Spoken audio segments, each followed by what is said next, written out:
اعوذ باللہ من الشیطان اللعین الرجیم بسم اللہ الرحمن الرحیم الحمد للہ وکفا وسلام علی عبادہ الذین اصطفی۔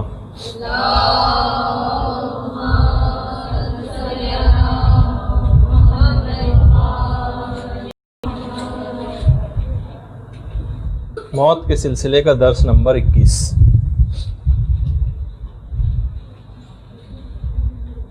بغیر کسی تمہید میں جائے براہ راست گفتگو شروع کر دیتے ہیں، کیونکہ آج نسبتاً وقت کم رہا ہمارے پاس۔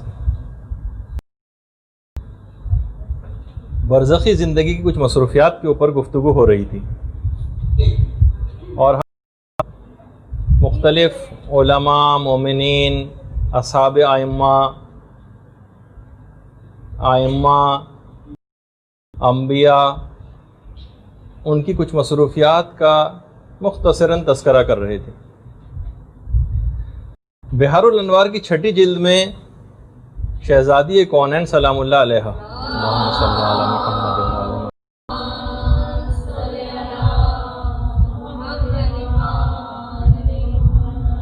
پیغمبر اسلام ارشاد فرماتے ہیں، ہمارے شیعوں کے چھوٹے بچوں کی تعلیم و تربیت فاطمہ کریں گی، یعنی برزخی زندگی میں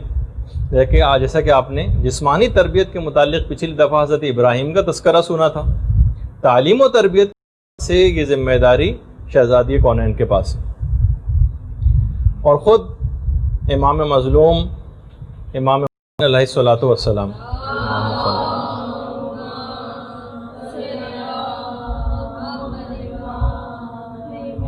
چھٹے امام کے پاس ایک شخص آتا ہے اور کہتا ہے کہ مولا، آپ کے دادا حسین اس وقت کہاں ہیں؟ برزخی زندگی کے متعلق پوچھا۔ امام نے کہا، اے شخص، تو بہت چھوٹا ہے اور تیرا سوال بہت وزنی، اور فرمایا کہ امام حسین کا جسم اطہر قبر میں ہے، اور ان کی روح عرش کے دائیں جانب اپنے نانا، والد اور والدہ کے ساتھ ہے۔ روح حسین عرش سے اپنے زائرین کو دیکھتی ہے۔ امام فرماتی ہیں، روح حسین عرش سے اپنے زائرین کو دیکھتی ہے اور اپنی مجالس عزا میں بیٹھنے والے لوگوں کو دیکھتی ہے، اور اپنے نانا، اپنے والد، اپنی والدہ اور اپنے بھائی سے درخواست کرتی ہے کہ ان کے عزاداروں کے لیے استغفار کریں تاکہ خدا ان کے گناہوں کو معاف کر دے۔ امام جملہ ارشاد فرماتے ہیں، جملہ امام حسین علیہ السلام کا، کہ اگر مجھ پر رونے والوں کو علم ہو جائے کہ مجھ پر رونے کا کتنا اجر و ثواب ہے تو ان کی خوشی بڑھ جائے۔ آپ نے حدیث سنی، یعنی اتنا اجر و ثواب ہے کہ ان کے غم سے ان کی خوشی بڑھ جائے اگر ان کو اس کے اجر و ثواب کا پتہ چل جائے۔ علماء نے کہا کہ دیکھیے، چاہے خوف خدا میں گریا ہو یا امام حسین علیہ الصلوۃ والسلام پر گریا ہو، بظاہر یہ خوف اور غم کی ایک شکل ہے، لیکن اس کی ملکوتی شکل بھی ہے، اور وہ ہے امن۔ جب بھی آپ دیکھتی ہیں، جب آپ دعائیں پڑھتی ہیں، جب آپ مجالس عزا کے اندر رو لیتی ہیں، تو اس کے بعد آپ کتنا اپنے آپ کو ہلکا پھلکا محسوس کرتی ہیں۔ بظاہر انسان کے سامنے درخواست کر کے عاجزی اور ذلت کا پہلو سامنے رکھتا ہے، علماء فرماتے ہیں، لیکن عزت کا تاج پروردگار کی طرف سے ان کے سر پہ رکھ دیا جاتا ہے۔ بظاہر یہ گریہ ایک رنج اور اندوہ کی شکل ہوتی ہے، لیکن اس کی ملکوتی شکل ایک امن کی سی۔ امام کے متعلق دیکھیے کہ ان کی برزخی زندگی میں مصروفیات یہ ہیں کہ مسلسل اپنے زائرین کے لیے اور اپنے بیٹھنے والوں کے لیے استغفار کرتے ہیں، ان کے گناہوں کو معاف کرواتے ہیں۔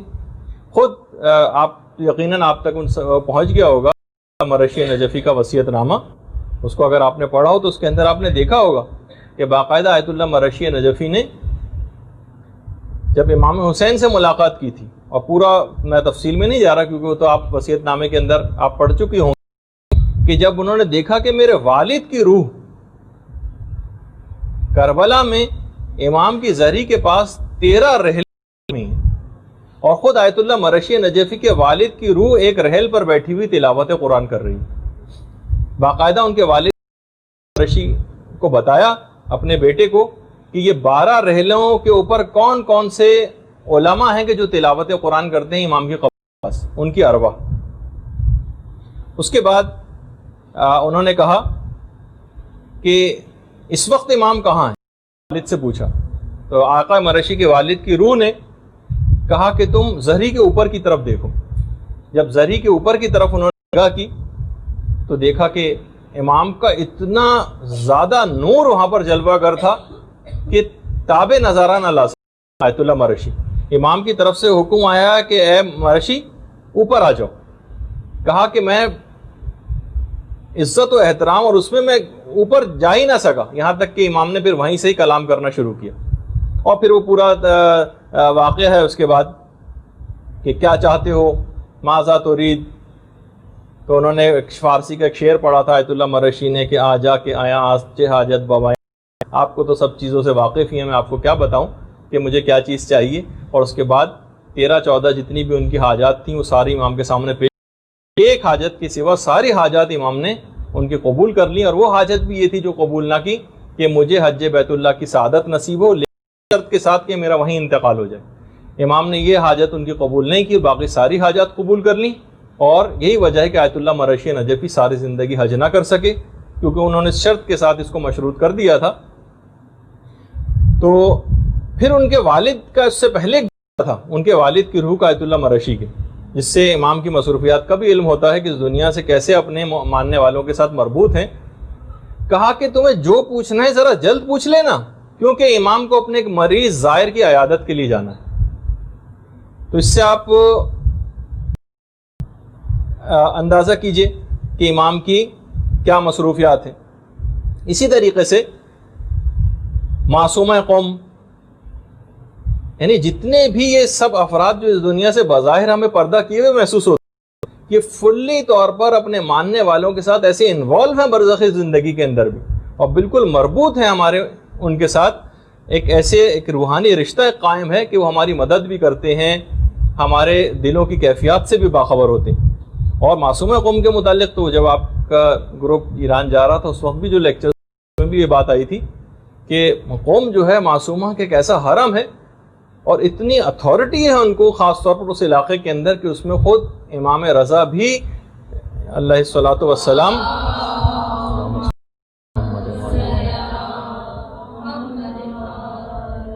کہ خود امام بھی وہاں پر داخلت نہیں کرتے۔ آیت اللہ مرشی نجفی کی کئی ملاقاتیں معصومہ قوم کے ساتھ جو انہوں نے تفصیل کے ساتھ اپنے اس میں بیان کی ہیں، اور یقیناً آپ پڑھ چکے ہوں گی، میں زیادہ تفصیل میں نہیں جا رہا، لیکن جنہوں نے نہیں پڑھا اور وہ ہماری گفتگو سے کیونکہ وابستہ بھی ہو رہی ہیں براہ راست وہ سب باتیں، کہ یہاں تک کہ ملاقاتیں بلکہ معصومہ قوم کی دست بوسی کا شرف بھی مرشی نجفی کو مل چکا ہے، کیونکہ ان کے رشتے میں پھوپھی ہوتی ہیں، اور باقاعدہ علم سب سے بڑے صدی کے جو ماہر گزرے ہیں وہ آیت اللہ مرشی نجفی تھے۔ ایک دفعہ واقعہ بھی ہے کہ اپنے سلسلے میں، شادی کے سلسلے میں بڑے پریشان تھے، شادی کے اخراجات کے بالکل پیسے نہیں تھے۔ معصومہ کی زری کے پر ایک دفعہ آئے اور کہنے لگے دیکھ نہیں رہی ہیں میری حالت کیا ہے، اور آپ پھر بھی میری مدد نہیں فرما رہی۔ گھر پہ آ کر سوئے، خواب کے اندر دیکھ دروازے کے پر دستک ہوئی، اور کوئی شخص آیا اور آ کر کہتا ہے کہ معصومہ نے آپ کو حرم میں یاد کیا۔ کہہ رہے ہیں میں حرم میں گیا، کچھ کنیزیں وہاں پر جاروب کشی کر رہی تھیں، کہا کہ انتظار کرو معصومہ آنے والی ہیں۔ معصومہ قوم آئیں، آیت اللہ مرشی فرماتے ہیں کہ میں نے دیکھا زور اور نحیف ہیں، اور چال ان کی تقریباً ایسی ہے چلنے کا انداز جیسے کہ حضرت فاطمہ الزہرا سلام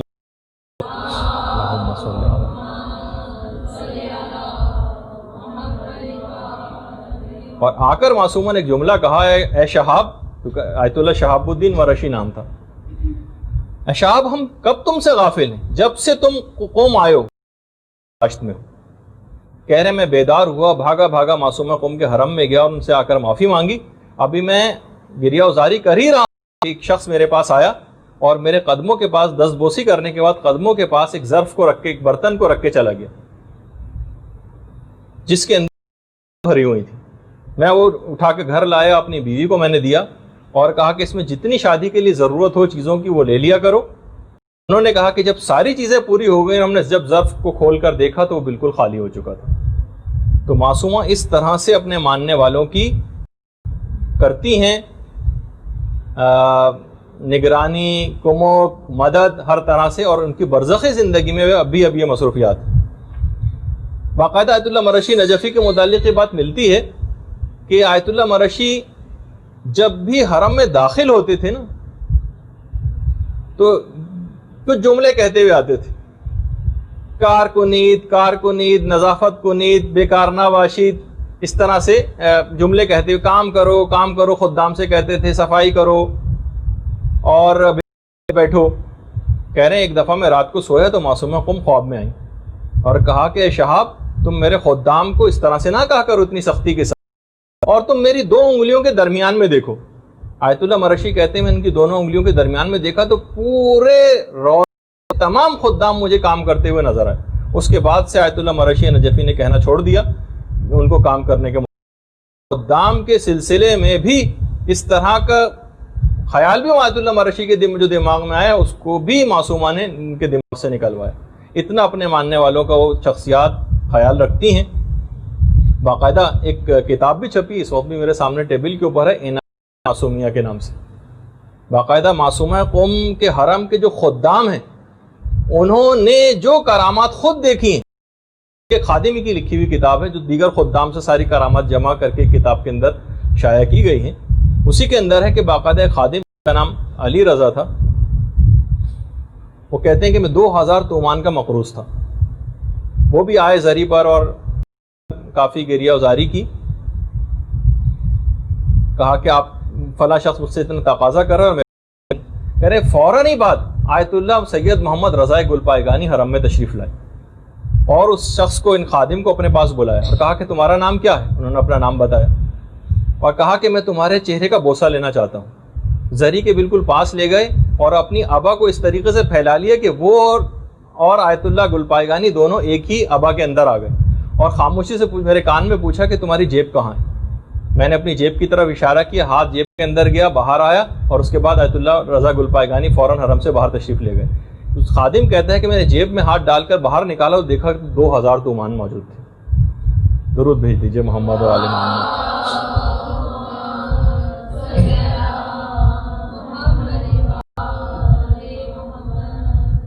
تو بہرحال یعنی اس حد تک فوراً مرجع وقت کو حکم ہو جاتا ہے جاؤ اور جا کر اس کی مدد کرو. اور یہ فقط ان کے حرم کی اطراف میں اور وہیں کے لیے مخصوص نہیں ہے، یہاں پر رہتے ہوئے بھی اگر آپ متوسل ہوں گے معصومہ سے، یہاں پر رہتے ہوئے بھی آئمہ سے متوسل ہوں گے تو یہاں سے آپ کی دعا وہاں پر پہنچے گی اور وہاں سے کمک اور مدد ہوگی. تو برزخی زندگی کے اندر یہ تمام مصروفیات ابھی بھی یہ تمام شخصیات انجام دے رہی ہیں. تو اب ہم اس کو یہیں پر روکتے ہیں کیونکہ اس کے بعد بھی ورنہ ایک بہت ہی طویل سلسلہ ایک شروع ہو جائے گا اگر ہم سارے واقعات اور ان کی باتوں کا ذکر کریں. اب آ جائیے ہم جو آج کا درس، یہ تو پچھلے درس میں جو کمی رہ گئی تھی اس کو پورا کیا، اب آج کے سلسلے کی بات. دیکھیے قیامت سے پہلے برزخی زندگی کی تو مصروفیات یہ چلتی رہیں گی جو بھی ہوں گی، جو اس سے پہلے بھی بیان ہوئی. قیامت سے پہلے کچھ عظیم واقعات اور بھی ہوں گے، تو ہم براہ راست یہ کہ قیامت کے واقعات کے اوپر جاتے برزخی زندگی کے بعد ایک واقعہ ایک اور پیش آئے گا جس میں ہم مرنے کے بعد بھی شریک ہو جائیں گے. آج ہمیں اس کا تذکرہ کرنا ہے. جہان در انتظار عدالت، عدالت در انتظار مہدی.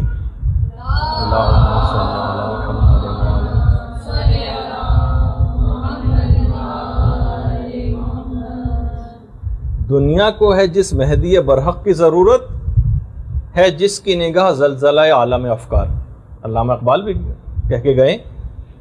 اور کبھی جس کو لوگ کسی اور طور پر سمجھتے ہیں وہ خود امام ہی کے لیے وہ شعر ہے کہ کبھی ہے حقیقت منتظر نظر آ لباس مجاز میں، کہ ہزاروں سجدے تڑپ رہے ہیں میری جبین نیاز میں. امام زمانہ کے لیے شعر کہا علامہ اقبال نے. زمانہ بہت تیزی کے ساتھ امام کے ظہور کبریٰ کی طرف بڑھ رہا ہے. اکثر علماء کے نزدیک تو امام کا ظہور صغریٰ ہو چکا ہے اور امام کچھ لوگوں کے لیے ظاہر ہو چکے ہیں، اور جس کی ہم تفصیل میں تو ابھی نہیں جائیں گے. دیکھیے بعض اوقات ایسا ہوتا تھا کہ ایک زمانہ تھا کہ 50 سال 60 سال 70 سال گزر جاتے تھے اور امام زمانہ کے ظہور کی کوئی ایک مشکل سے نشانی پوری ہوتی تھی. پچھلے 6 ماہ سے 8 ماہ کے عرصے میں ظہور کی 70 سے زائد نشانیاں پوری ہوئی ہیں اس پچھلے جن علماء نے کام کیا اس موضوع پر. وہ فرماتے ہیں اس پچھلے 6 سے 8 مہینے کے اندر 70 سے زائد نشانیاں پوری ہوئی ہیں ظہور کی. لیکن علماء کا یہ کہنا کہ اگر ہم ان نشانیوں کو ہی بتانے بیٹھیں تو عام طور پر اس ایک زمانے میں بہت بتائی بھی گئی ہیں اور بتائی جانی بھی چاہیے, کوئی ایسی برائی کی بات تو نہیں. البتہ کچھ علماء کا یہ بھی کہنا ہے کہ لوگوں کو فقط نشانیاں اور علامتیں بتاتے رہنا یہ گویا ان کو زہر دینے کے مترادف. لوگ بیٹھتے ہیں کاغذ اور قلم لے کے کہ ابھی تو فلاں فلاں نشانیاں پوری ہونے باقی ہیں, لیکن اب تو جو بن رہی ہے شاید ہی سوائے چند ایک حتمی علامات کے تقریباً ساری علامتیں پوری ہو چکی ہیں. صرف 6-7 حتمی علامتیں باقی رہ گئی ہیں جو ظہور سے کچھ ہی عرصے پہلے ظاہر ہوں گی, ابھی جن کا تذکرہ ہم کرنے بھی والے ہیں. تو علماء کہتے ہیں کہ زہر دینے کے مترادف ہے اس بات کو, لوگوں کو علامتیں بتانا. لوگ یہ سوچتے ہیں کہ ابھی تو امام کے آنے میں بہت ٹائم, اور غفلت کا شکار ہو جاتے ہیں. اور جو شخص یہ سمجھ کے بیٹھے کہ نہیں امام کے ظہور کی علامتیں پوری ہو چکی, امام کبھی بھی ظہور کر سکتے ہیں, اور وہ ہر وقت تیار ہو کے اس کو بیٹھنا چاہیے. امام کے ظہور کے سلسلے میں تیاری کیا کریں یہ ہمارا موضوع نہیں, کتنا اہم موضوع ہے, لیکن کیونکہ ہمیں براہ راست اس پہ گفتگو نہیں کرنا بلکہ کچھ حالات کا تذکرہ کرنا ہے جو برزخی زندگی میں ہمارے ساتھ بھی پیش آئیں گے. اور اگر ہمارا انتقال ہو گیا اور امام کا ظہور بعد میں ہوا اور پھر اس کے بعد ایک طویل دورانیہ ہوگا قیامت سے پہلے, اور اس کے کچھ واقعات کا تذکرہ کرنا مقصود ہے. البتہ صرف ایک بات کا ہم تذکرہ کریں گے کہ آج کل کے دور میں ہم کیا کریں. امام نے جو شیخ مفید کو ایک خط لکھا تھا اس میں جملہ استعمال کیا تھا کہ اب ہر شخص پر یہ فرض ہے اور واجب ہے کہ تمام ان اعمال کو اختیار کرے. امام دیکھیے ذمہ داری بتا رہے ہیں, ہر شخص پر یہ فرض اور واجب ہے کہ ان تمام اعمال کو اختیار کریں جو ہماری محبت سے ان کو قریب کریں, اور تمام ان چیزوں سے اجتناب کریں جو ہماری ناراضگی اور غضب کا سبب بنے. ہمارا ظہور اچانک ہوگا, امام کے جملے, توبہ کا اس وقت کوئی امکان نہ ہوگا اور کوئی ندامت تم کو فائدہ نہ دے گی. تو بہرحال جب مراجع سے پوچھا گیا, آیت اللہ بہجت سے پوچھا گیا, آیت اللہ سیستانی سے پوچھا گیا ریٹن فتاوے کہ ہم ان کی غیبت میں کیا کریں, سب مراجع نے کہا کہ واجبات و حرام پر سختی کے ساتھ کاربند ہو جائیے, گناہوں کو مکمل طور پر چھوڑیے اور واجبات کے اوپر مکمل طور پر عمل کرنا شروع کر دیں. یہ آج کل کے دور کی سب سے بڑی ذمہ داری ہے. امام کے بارے میں چند ایک باتیں بیان کر کے تھوڑا سا امام کا, کیونکہ اتنا تفصیلی موضوع ہے اور ایک میں ہم کیسے اس کو مکمل کریں گے, میں صرف چند ایک مختصر طور پر امام کی بات بیان کرتے ہوئے اور پھر ان واقعات کی طرف آ جاؤں گا جو برزخی زندگی میں پیش آئیں گے ہمارے مرنے کے بعد, اور پھر ایک سیریز ہوگی واقعات کی جو قیامت تک چلے گی, ان کا بھی ایک تذکرہ ہوگا. تو دیکھیے سب سے پہلی بات تو یہ ہے کہ اب میں جو بات بیان کرنے جا رہا ہوں اس کا اطلاق فی الحال نہیں ہوگا آپ لوگوں کے پاس,